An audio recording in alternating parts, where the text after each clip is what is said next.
o maging pari ng una naging pastor. Ngayon iba ng pangarap niya dahil nakita niya ang maraming bakla ngayon na pinapahintulot na ng lipunan at tinatanggap na ang kabaklaan.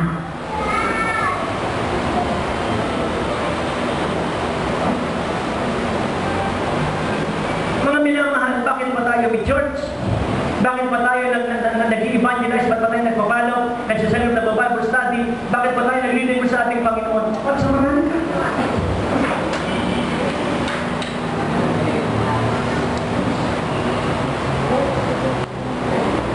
Alam mo, last Friday, pagkatapos ng gawain last Friday, umatin kayo kada Friday, 5 to 8 ng gabi, napakaganda.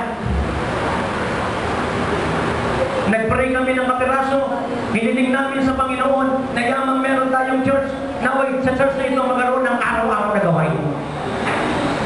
Amen? Na araw-araw meron dito magagawain at araw-araw meron dito mananalangin. Amen? At pag-aayuno. At punuin ng Diyos ng mga kaluluwang iglesyang ito. Amen?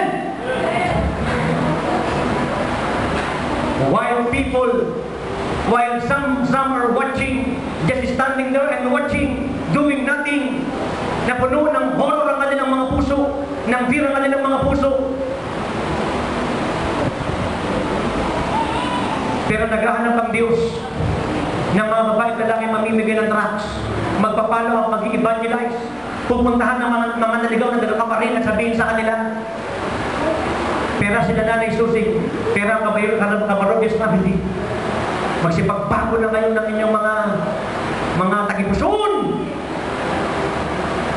Magtuwid na kayo ng landas ninyo.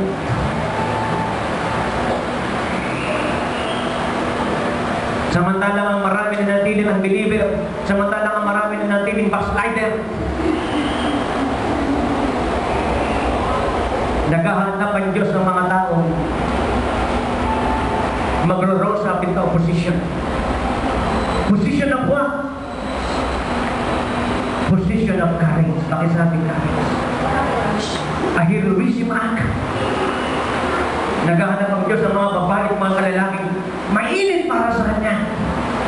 Mainit na magdadala ng mga kaluluwa. Mainit na mananalangin, mainit na mag-aayuno, mainit na maglilingkod sa Diyos, mainit na mag-aalay ng buhay. Opo! Dumating sa mundo ng buhay ni Mordecai, dumating sa mundo ng buhay ni Esther, na sila ay mga malayo sa kalooban ng Diyos, na sila dapat naroon sa kanilang bansa, sumasamba sa Diyos, pero naroon sa mayamang bansa, at doon ay kinakwita ang pagiging Hudyo. Pero dumating ang time, nagpatiglob sila sa Panginoon. At inaasahan ng Diyos ngayon ng maraming nasa kasalanan, magpapaliglob sa Diyos. At inaasahan ngayon ng Panginoon ang maraming mga backslider, magpapaliglob sa Panginoon. At inaasahan ngayon ng Panginoon ang matatagal ng Kristiyano na hanggang na hindi pa rin mabitawan ang anak, ang tatas, ang shabu, ang marijuana, ang kabaklat at ang katumbuyan ay magpapaliglob na sa Panginoon ngayon. At inaasahan ngayon ng Panginoon na ang mga naglalaro lamang sa gawain ng Panginoon ay magiging seryoso na ngayon. Tutularan natin si Mordecai, tutularan natin si Reyna Esther, at higit sa lahat, tutularan natin ang ating Panginoong Jesucristo na gayon na lamang ang pag-ibig sa sangkatauhan, ibinigay niya ang kanyang kaisa-isang anak na si Jesucristo upang ang sino man sa kanyang mananampalataya hindi na mapahamak kung hindi magkaroon ng buhay ng hanggan. Kung sasabihin na tatlong anak ko, kami isusunod sa yapak mo, magpupunta din kami, hindi ko sa pipigilan. Isang karangalan ng mga anak ko ay naglilingkod sa Diyos. Nang ako'y nag-full-time, nang kami tatlong kapatid ay nag-full-time, hindi humarang ang aking ina. Hindi sinabi ng aking ina, naghirap tayo nang namatay ang inyong mga. Ngayon malalaki na kayo, pagkakataon natin na nasa sumagana ang ating buhay. Mag-full-time pa kayo. Anong ginawa ng aking ina? Ibinigay kami sa Lord. At ang aking ina ay naging mighty intercessor namin. At naging karangalan kami ng aking ina. Sinabi ng aking ina, karangalan ko ang magkaroon ng anak ng mga lingkod na Diyos. Huwag mong pigilan ng sarili mo, tinatawag ka ng Diyos sa isang mata sa pagbibigay ng buhay. Sabihin mo. Huwag mong pigilan ng sarili mo na pinagagalit ka ng kanya ng malaking halaga gawin mo. Tinapat ko ang pangako ko sa inyo Binigyan ko kayo ng church sa ganito kasi mga pangangailangan ko na nasa ating iglesia. Naging tapat ako sa inyo, hindi ako nagnakaw ng pera ninyo. Subukan pa ninyong ibigay pa.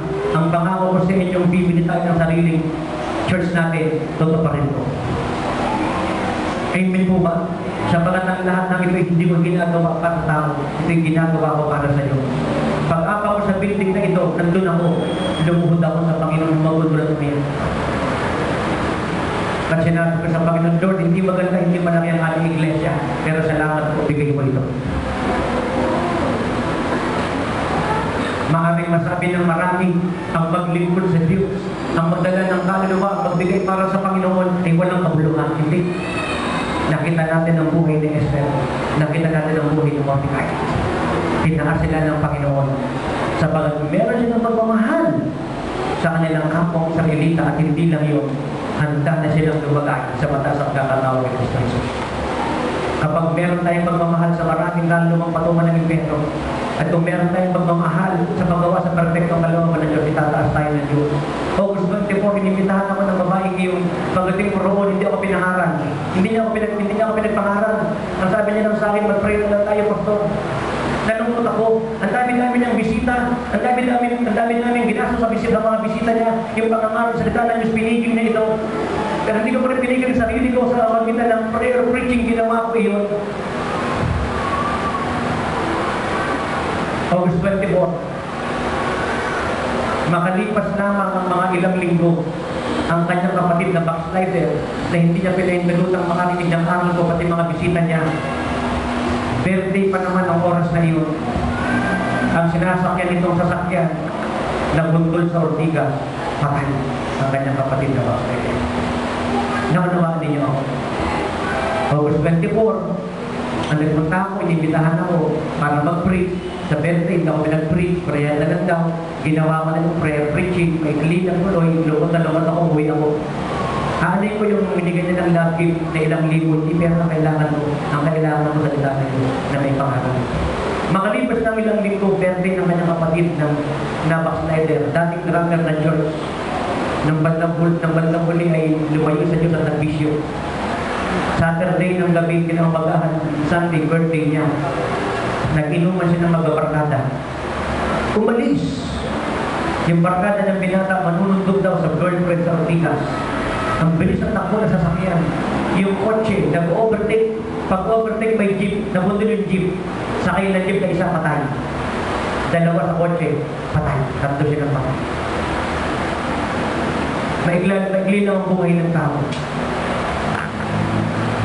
Sana masumbungan tayo ng Panginoon na samantalahin ang lahat ng pagkakataon para ipangaral ang salita. Amen. Dumalo tayo kada Friday. Napakaganda ng gawain kada Friday. Siguro bago ako mag-close prayer, halika Sister Sheila, ano masasabi mo sa gawain ng Friday? Bilisan mo na. Kasi maikli mo oras natin. Ano masasabi mo sa gawain ng Friday? Na-bless ka ba ng Friday? Ibitahan mo sila, bakit?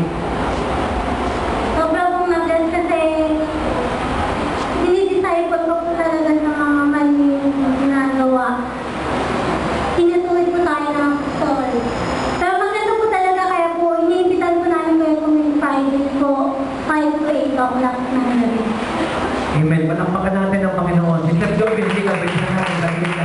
Ano ba, Sister Joby? Sige, bilis. Sige. Hindi na ba pinakamabilis mo? Sige.